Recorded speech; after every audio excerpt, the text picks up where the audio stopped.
বুঝতে পারলে? তো তাদের ভ্যালেন্সিটা আচ্ছা বলতো কিন্তু ভ্যালেন্সি কত হবে? আউটার শেলে কয়টা ইলেকট্রন আছে ওদের বেলা? 16টা। হ্যাঁ ঠিক আছে, 6 ইলেকট্রন।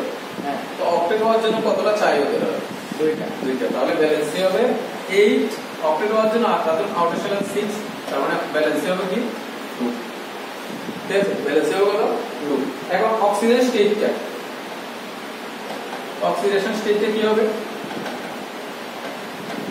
এখন তারা যে ভ্যালেন্সি যে 2 হলো, ইলেকট্রন কি আপনার গেইনিং আর আপনার লুজিং? গেইন, সেজন্য হবে ভ্যালেন্সি হবে কি মাইনাস অক্সিজেন স্টেট। আর তাছাড়া তারা হচ্ছে নন মেটাল, নন মেটাল অলওয়েজ ইলেকট্রন কি করে গেইন করে, সেজন্য মাইনাস। আর মেটাল অলওয়েজ লুজ করে, সেজন্য অক্সিজেন স্টেটটা কি প্লাস। ক্লিয়ার?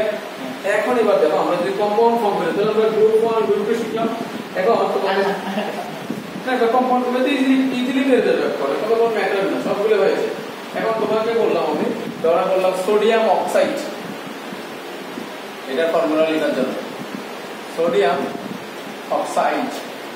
তো দেখো সোডিয়াম আর অক্সাইড, তো সোডিয়াম হচ্ছে কি, সরি সোডিয়ামের সিম্বলটা কি Na, তাহলে সোডিয়াম হচ্ছে কি Na, আর oxide means O2, oxygen, only oxygen.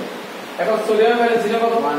1, কারণ গ্রুপ 1 এ আছে 1, আর অক্সিজেন ভ্যালেন্সিটা 2 Na2O, ক্রস করে দাও, ক্রস করলে কি দাঁড়াচ্ছে দেখো Na2O, Na2, ওটা পড়েছিল।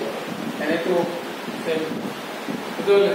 ঠিক এখন তোমাকে যদি একটা যদি বলা হয়, সে বলা হলো ক্যালসিয়াম অক্সাইড, কাট করে লিখো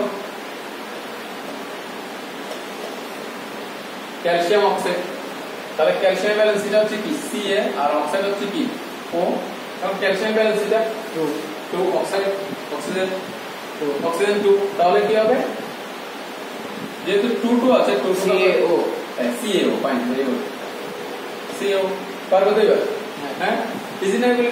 কিন্তু আমাদের কি, আমাদের গ্রুপ 1 এবং গ্রুপ 2 শিখতে হবে। তাহলে গ্রুপ 1 এর তুমি তো পারবেই, যতগুলি দেওয়া থাকবে পারবেই, কিন্তু আমাদের মেইন কোনটা মনে রাখতে হবে, গ্রুপের নেমিং বলি। তাহলে গ্রুপ 1 এ কারা কারা আছে বলো তো?